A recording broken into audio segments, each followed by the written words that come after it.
Welcome to the Charge Your Voice podcast. We're here at the Exposure International Photography Festival 2024, and I'm with Tamary Kudita. Tamary, you were born in Zimbabwe.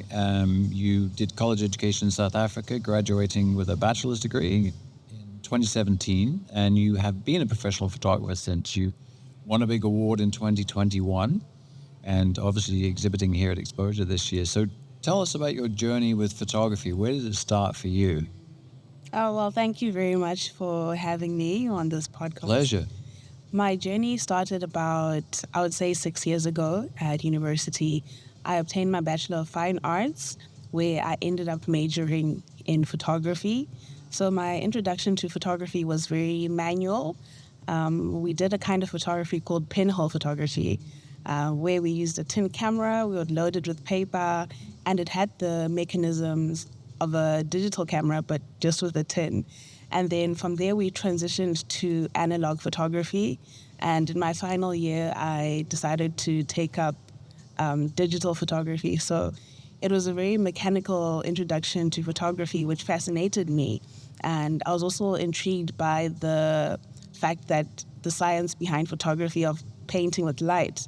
So that was from a technical point of view, and from a conceptual point of view, I was intrigued with that idea of being a photographic author and who could tell narratives from an authentic lens and to be able to create a message which is unique because art is a universal language. So I fell in love with the idea of being able to find my voice through photography.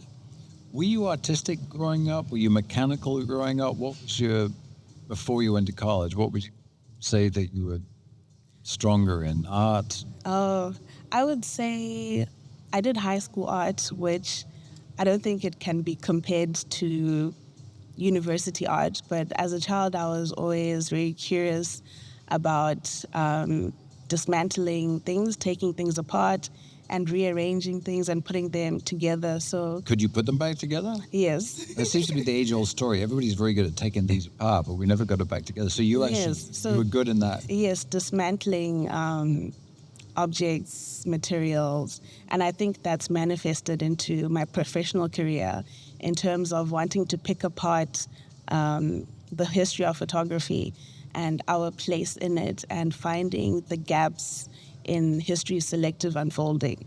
So that curiosity has always been a starting point for me. I'm always questioning the objective truths that exist in the world and challenging them through photography. So it's really kind of interesting that you started off in this very mechanical way with photography, because you already had the art ideas from high school. Yes, certainly. Yeah, so you left university with your bachelor's degree? Yes. Did you go straight into a photographic job, or did you go to work in another career type of job? I had my first solo exhibition after graduating at a gallery in Cape Town. So it displayed the work that I had for my final graduate show. It was now in a professional gallery outside of the school space. So that was my introduction into the selling market, the business side of photography. Was that because one of your professors said, this work is so good, we need to exhibit it? No, I was actually approached by a curator, because usually at the end of our degrees, we have a graduate show where they invite professors, curators, and a curator particularly noticed my work and the black and white analog photography. She fell in love with that genre, and we had an exhibition. So after the exhibition, I came back home in Zimbabwe and I established my photography practice. And that is really where the journey began. So when I was back home, I was now working with my fellow photographers. I would use their cameras. They would lend me cameras because I didn't have a camera of my own. Because you just graduated college and started working? Yeah. Yes. So it was only until I won the Sony World Photography Award, I got my own camera, that I could call. And that was in 2021? Yes. So you were, for the years leading up to that, you were using other people's cameras? Yes. How did you manage through COVID with photography? Because obviously you graduated right before COVID. And was it a challenge to continue photographing? I think it was a challenge in terms of the restrictions and not being allowed in certain areas and the curfews. But there were areas in our surrounding neighborhood where we were easily accessible. So the image that won the Sony World Photography Awards, it was taken during COVID. It was a place of isolation that I went into, and I think that solitude of being alone with your thoughts really forces you to conceptualize and really think about what you want to say as an artist, what you want to contribute to photography. So that was the genesis of the photo that eventually won. Is that photo on display here? Yes, it is. And which one is it? It's entitled African Victorian too, so it's the one with the lady wearing a black dress, and she has traditional utensils on her head, which she's holding on her head. Oh, that's fantastic. So we can actually see the image here. Yes. So, No. so when you began to shoot your pictures, you weren't thinking, "Oh, I'm going to go off and be a commercial artist, or I'm going to go work for a magazine." You just began right out the gate wanting to make your own artistic interpretation. Yes, that was the journey for me, because I like being my own boss, being able to create my own concepts and essentially work with other people to also give them opportunities through modeling. Because when I sell some of the pictures, the proceeds go back to the models because they also have careers they want to sustain. So I've always liked the idea of working for myself, but I wouldn't turn down commissions if it was in line with the artistic work that I create. Were you worried any time, is it going to be difficult to make a living doing this, or were you just driven by the need to create your art?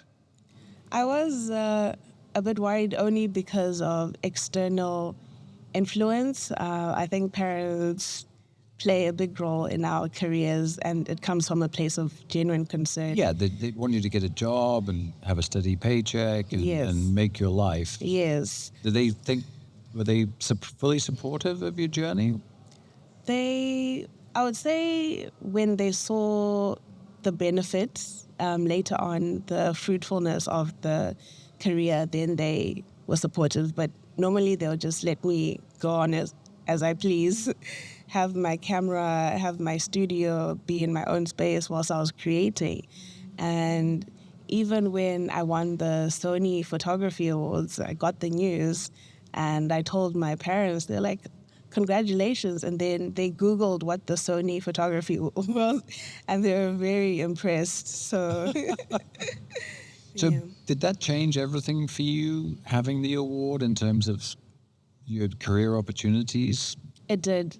I would say I was the very first African to win the Sony Award. So there was a lot of attention, media attention. Galleries were wanting to work with me. Journalists were wanting to write features. So there was a lot of attention at one time. I just woke up, it became viral in an instant. But I think it shows the hard work and the resilience that eventually pays off, and you get noticed by the right people, and you find your audience. So it's a learning process. I would imagine that wasn't particularly easy for you. It don't seem like that would be something you're really after. There's a lot of attention and interviews and No, not like, really. just leave me alone.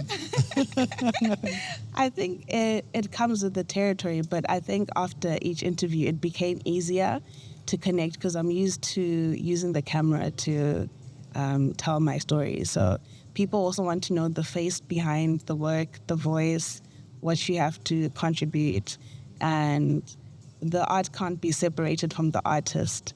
So I think it came naturally being able to talk with people and engage. Yes.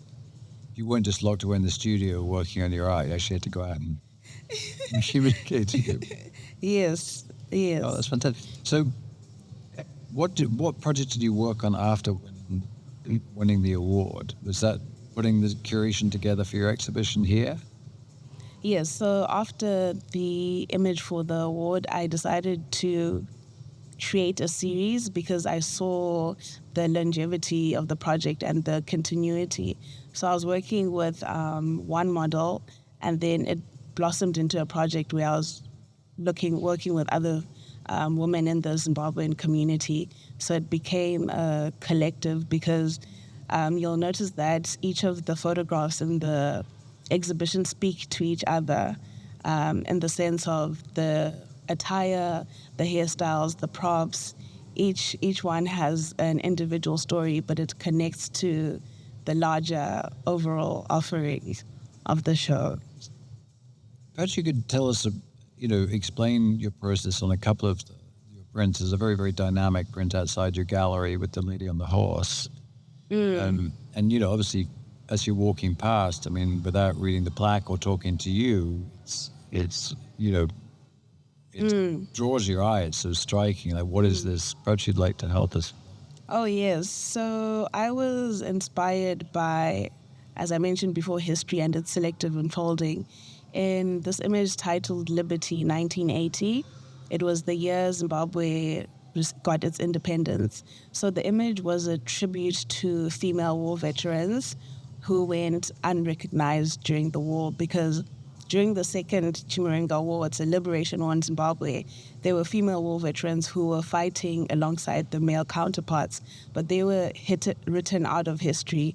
And even if you look at some of the monuments in our city, they don't really pay tribute to all of the females. So I was like, why not give a face and a voice to those women so that their legacy can live on? So that was the whole inspiration behind. Where did you get that idea from? Of creating. Of wanting to honor the ladies who had fought. I think it's a matter of... Was that a family member or somebody close in your... No, it was me looking at the issue of representation as a whole amongst a community and being written out of history. So that was the inspiration and wanting to give visibility to women and show how they contribute a lot to society, not only their motherly roles, but in society as well, in power positions.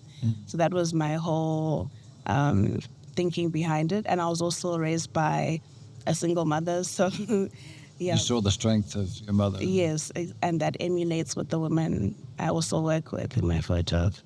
So explain a bit about the pictures, how that represents for you. So the images in the series, it's showcasing a series titled African Victorian and a series called Birds of a Paradise. And I've been creating these two bodies of work for 5 years. So the idea was to create a imagined reality because Zimbabwe is viewed through two different lenses.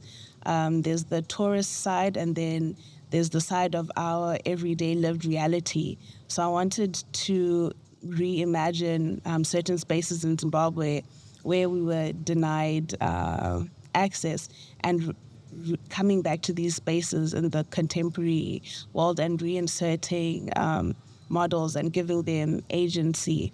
So that was the whole inspiration. And I was also inspired by romanticism and realism in terms of stylistically and the fundamentals of those art movements, which deeply resonated with me because they might look aesthetically pleasing, but there's the realism aspect, the social message that the images are communicating. So it's a fantastic body of work, and there's so many things I'd like to ask you about. But tell me, how has your experience been here at Exposure? This is your first time here, and is it possible to communicate how you feel being?